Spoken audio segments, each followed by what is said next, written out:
Amethi seat से चुनाव हारने के बाद स्मृति ईरानी राजनीति से पूरी तरीके से गायब हो गई थी।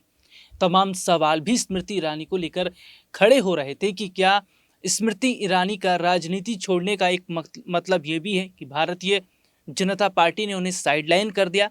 क्या इस वजह से स्मृति ईरानी टीवी दुनिया में वापस जाती नजर आई और अमेठी चुनाव हारने के बाद और उनका अचानक से यूं टीवी सीरीज की तरफ जाना, टीवी इंडस्ट्री की तरफ जाना, उस पर स्मृति ईरानी ने बड़ी बात कही है। क्या संकेत स्मृति ईरानी दे रही हैं, उसको हम अपने खबर के जरिए अपने दर्शकों को यहाँ पर दिखाना चाहेंगे। देखिए, स्मृति ईरानी ने बताया अमेठी में क्यों हुई थी हार और रिटायरमेंट पर अब उन्होंने क्या बोला है उन्होंने। जब सवाल किया गया कि अगर राहुल गांधी चुनाव में खड़े होते तो क्या वह 2024 में उन्हें हरा देती, इस पर स्मृति ईरानी ने कहा बिल्कुल, इसलिए उन्होंने चुनाव नहीं लड़ा। उन्होंने अमेठी से हार पर भी दुख जाहिर किया।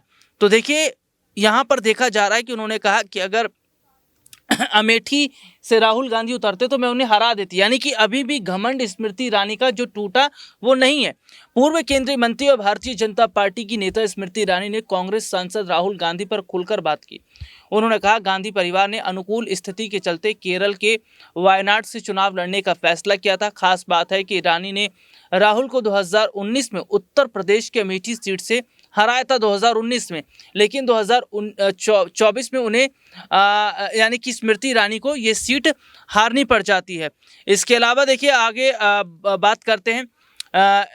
इंडिया टुडे से बातचीत में जब ईरानी से पूछा गया कि वह अब राहुल गांधी को लेकर आक्रामक क्यों नहीं है, तो इस पर उन्होंने कहा क्योंकि गांधी परिवार ने 2024 में मुझसे लड़ने से इनकार कर दिया था। उन्होंने कहा 2024 में अमेठी से गांधी के चुनाव नहीं लड़ने के फैसले के बाद कोई राजनीतिक जंग नहीं बची। उन्होंने कहा अगर वह युद्ध के मैदान में कदम भी नहीं रख रहे तो मैं क्या कहूं, मैं उनके पीछे नहीं पड़ सकती।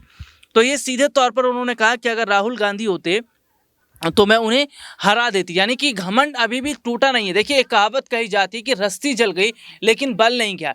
ये वो स्मृति ईरानी की हालत है, यानी कि जहां स्मृति ईरानी को ये कहना चाहिए था कि हार जीत लगी रहती है या कोई हारता है कोई जीतता है, तो वो सीधा एक बार फिर से गांधी परिवार पर आक्रामक होती नजर आ रही है।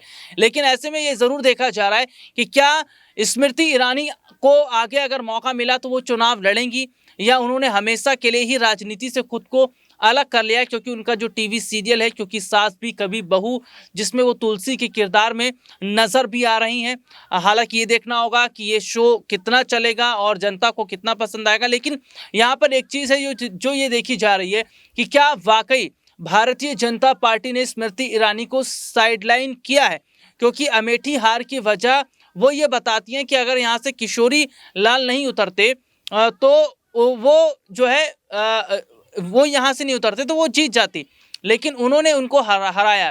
तो ऐसे में देखा जा रहा है कि क्या राहुल गांधी पर सवाल खड़ा करना, ये तमाम चीज़ें जो यहाँ पर सामने निकल कर आती हैं, ये बताता है कि क्या एक बार फिर से अपनी उसी स्थिति में स्मृति ईरानी नजर आ रही हैं या फिर वो जानबूझकर कांग्रेस को घेर रही हैं ताकि बीजेपी में उन्हें आने वाले वक्त में कुछ बड़ा मिल जाए। तो आने वाले वक्त में देखना होगा, लेकिन स्मृति ईरानी को बीजेपी से साइडलाइन करना और स्मृति ईरानी का गांधी परिवार पर निशाना साधना, क्या वो एक बार फिर से मोदी और शाह को यानी गुजरात लॉबी को खुश करने की कोशिश करी। हालांकि रिटायरमेंट प्लान का भी जिक्र स्मृति ईरानी ने कहा कर दिया है, क्योंकि इन दिनों हम देख रहे हैं कि बीजेपी में कई लोग रिटायरमेंट प्लान का जिक्र कर रहे हैं। जगदीप धनखड़ ने इस्तीफा दिया उपराष्ट्रपति पद से, तो बीजेपी में कई बड़े बदलाव हो रहे हैं और ऐसे ये बदलाव बहुत कुछ इशारा करते हैं कि क्या बीजेपी में पुराने जो चेहरे हैं उन्हें साइडलाइन किया जाएगा, नए चेहरों को मौका दिया जाएगा।